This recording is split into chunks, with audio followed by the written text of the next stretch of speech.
How to change your username on Windows 10. So hello guys, welcome back to my YouTube channel. In this quick tutorial I'll be talking about how you can easily change your username on Windows 10. So first thing what you want to do is, as usual, just head over to your control panel, and once you're inside your control panel, just click on this users accounts. So as you can see, in my PC or my laptop there is no option to actually change my account name. I'm using my Microsoft account, and there is still no any username change account.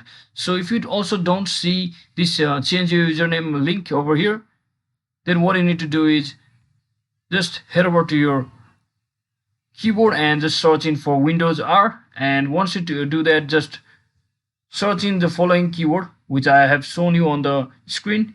Just type in this and just click the OK, and then you will get the access to change any of the profile usernames. So now I'm selecting this first profile, so simply click on properties now, and then you can just change your name from over here, username, just like this. Click on apply and click on done, and just like that you have successfully changed your username on your Windows 10. So hope this video was helpful guys. If it was, don't forget to like and subscribe to the channel. See you on the next one.